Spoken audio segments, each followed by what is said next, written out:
মেয়ের বমিতে বাবাকে শাস্তি। শান্তিপুর হাসপাতালে অমানবিক কাণ্ড। হাসপাতালের এমার্জেন্সিতে বমি শিশুর, বাবাকে দিয়ে বমি পরিষ্কার চিকিৎসকের।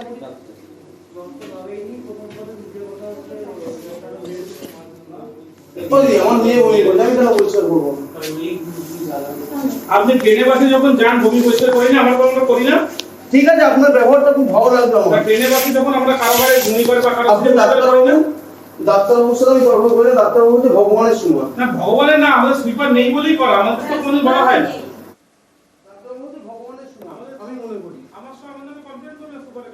ডাক্তারবাবু কি করলো, বাচ্চার বাবা কোথায়, লোক পাঠাচ্ছে, বাচ্চার বাবা কোথায়, যে বমিটা আমাকে পরিষ্কার করতে হবে।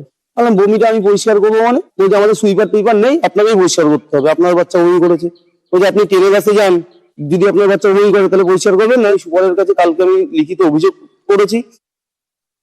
বমি করছিল, পেট ব্যথা করছে, স্টেবল করেছি।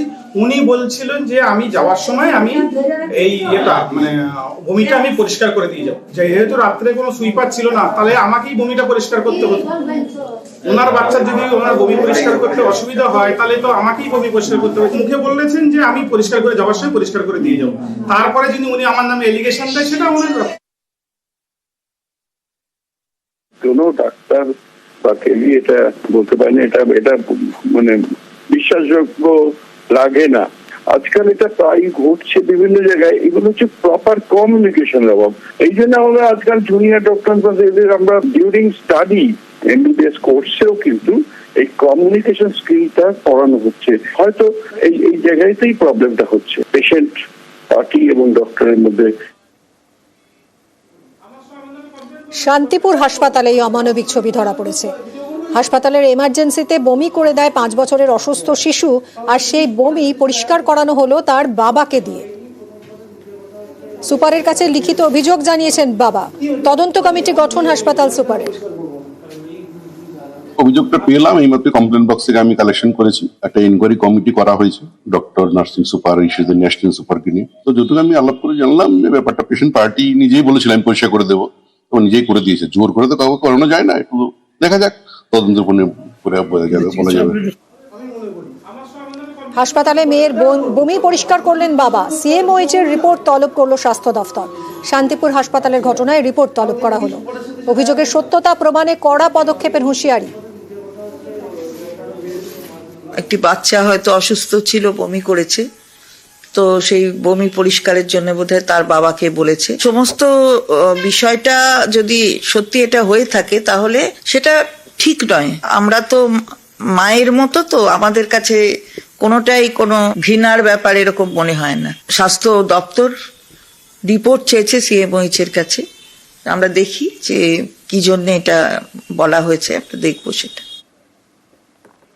Record গড়ল SSK. 5 দিনে 200 ল্যাপারোস্কোপির রেকর্ড। 5 দিনে 200 জনের গল ব্লাডার স্টোন অপারেশন করা হলো। দেশে প্রথম একসঙ্গে এত জনের ল্যাপারোস্কোপি। ছুটি বাতিল করে অপারেশন করলেন ডাক্তার, নার্স, স্বাস্থ্যকর্মীরা।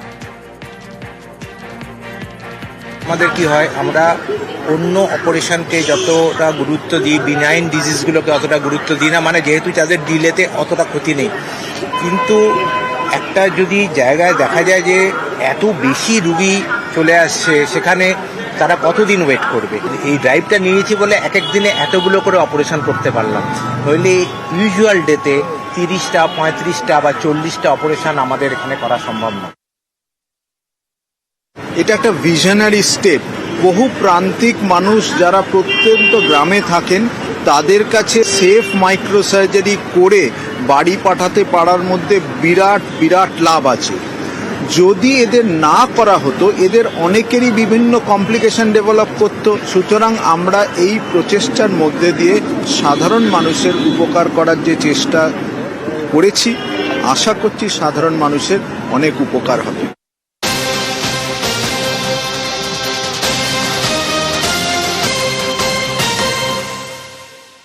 আর এবার একটা দুর্ঘটনার খবর জানাই। ধূপগুড়িতে গাড়ি লরির ধাক্কায় আহত হয়েছেন 4 জন। মাগুরমারিতে এশিয়ান হাইওয়েতে ঘটেছে দুর্ঘটনা। ধূপগুড়ি থেকে মালবাজার ফেরার পথে এই দুর্ঘটনা। লরির সঙ্গে মুখোমুখি ধাক্কায় 4 জন আহত হয়েছেন। 3 জনের অবস্থা আশঙ্কাজনক বলে জানা যাচ্ছে। আহতরা জলপাইগুড়ি হাসপাতালে ভর্তি। হচ্ছে আমি তো ওই ট্রাকটার পিছনে ছিলাম, হঠাৎ একটা শব্দ দেখলাম, দেখলাম যে ট্রাকটাকে ওই গাড়িটাকে ধাক্কা দিচ্ছে। পিছনে 3 জন ছিল আর সামনে মতো 2 জন ছিল। তারপর তো ওখানকার লোকজন তো বার করলো, থ্যাঙ্ক গড মানে ওনারা বেঁচে গেছে আর কি, এটাই আর কি। যে অ্যাক্সিডেন্ট হয়েছে কারো বাঁচার কথা না। মানে ট্রাকের সঙ্গে কিসের? ট্রাকের সাথে ওই গাড়ি ছিল, মারুতি ছিল। দুর্ঘটনায় কাটা পড়েছিল পা, 6 বছর বয়সেই সঙ্গী হয়ে উঠেছিল ক্রাচ। শেষমেশ প্রশাসনের সহযোগিতায় নতুন জীবন। দুয়ারে সরকার ক্যাম্প থেকে মিলেছে কৃত্রিম পা। এবার দিব্যি হেঁটে চলে বেড়াচ্ছে গোয়ালপুকুরের মোকসেদ আলম।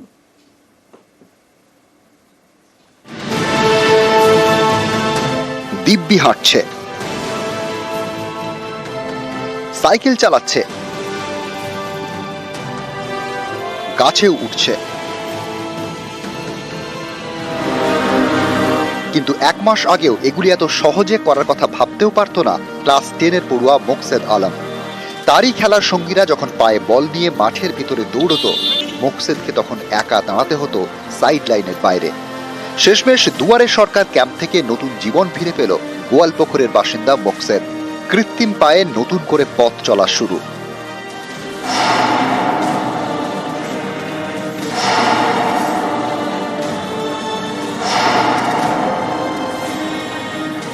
এখানে যদি অনুষ্ঠানটা না বসতো তাহলে আমি পাটা পেতাম না।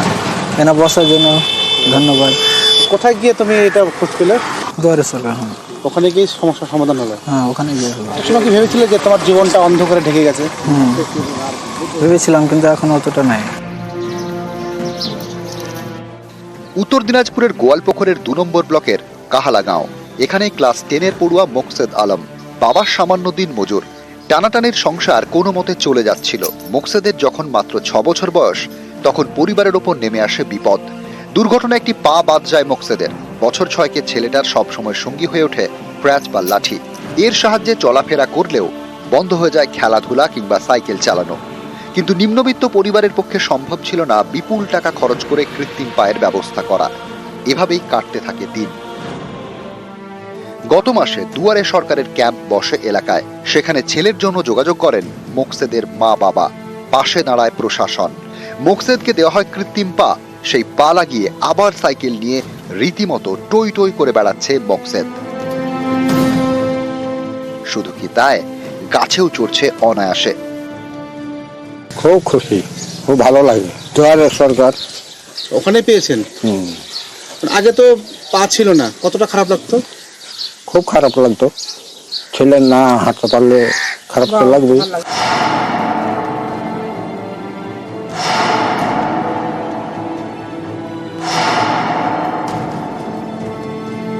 ছেলেটি এসেছিল মুকসুদ আলম, তো ওকে আমরা এইটা যখন আমাদের এই টেকনিশিয়ানরা এটা পাটা দিয়ে দেয়, তারপরেই ও আর কি পাটা পাওয়ার পর খুশিতে ও লাফালাফি করছে, ঘুরছে ফিরছে, মানে সঙ্গে সঙ্গে ও এতটা অ্যাডজাস্টেড হয়ে গেল, আমরা সবাই অবাক হয়ে গেছি।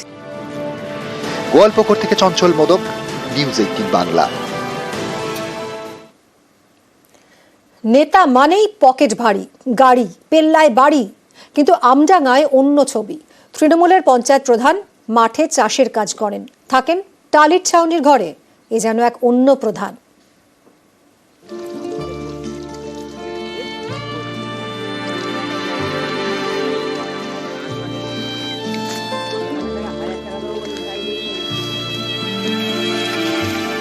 অলোক বাগ দিন মজুর, মাঠে চাষের কাজ করে পেট ভরে। এটা অলোক বাগের বাড়ি, টালির চালের এক চিলতে ঘর। এই অলোক বাগের আরো একটা পরিচয় আছে।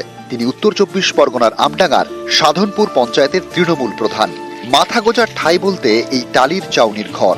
আর পেট চলে অন্যের জমিতে চাষের কাজ করে, সামান্য 300 টাকা দিন মজুরিতে।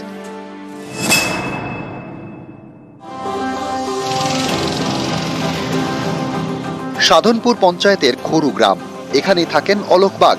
এলাকার তৃণমূল নেতা বলেই পরিচিত। 2023 সালে প্রথমবার পঞ্চায়েত নির্বাচনে লড়েন এবং জেতেন।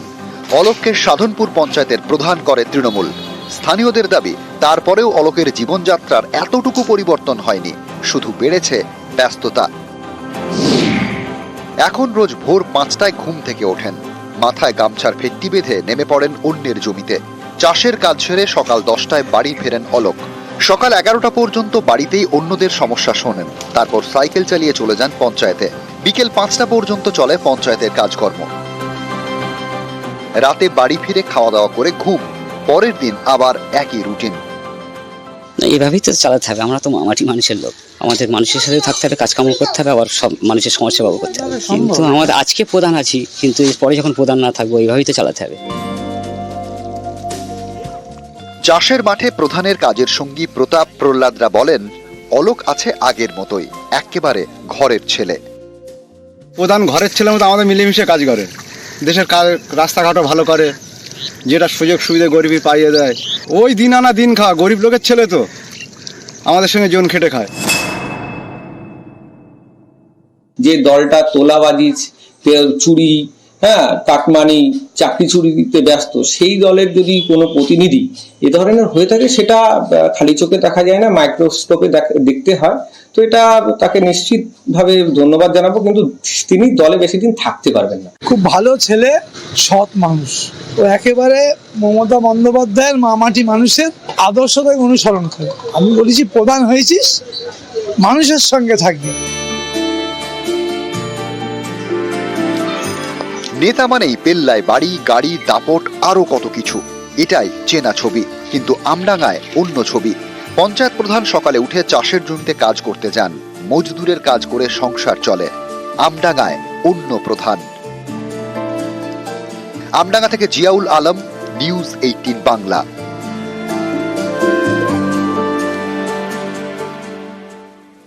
আর এবার একটু আবহাওয়ার দিকে নজর রাখা যাক, কারণ কাল থেকে আবার আবহাওয়ার পরিবর্তন, কাল থেকে ফের ঊর্ধ্বমুখী তাপমাত্রা।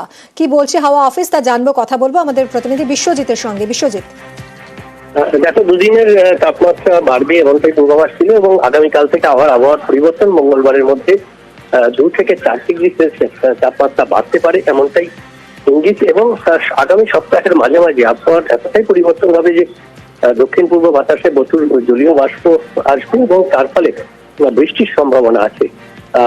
ঘন কুয়াশা আজও দার্জিলিং এ থাকবে, তবে উত্তরবঙ্গে কুয়াশা থাকলেও দক্ষিণবঙ্গে কুয়াশা নেই। আগামী সপ্তাহের মাঝামাঝি বুধবার থেকে বৃষ্টির সম্ভাবনা।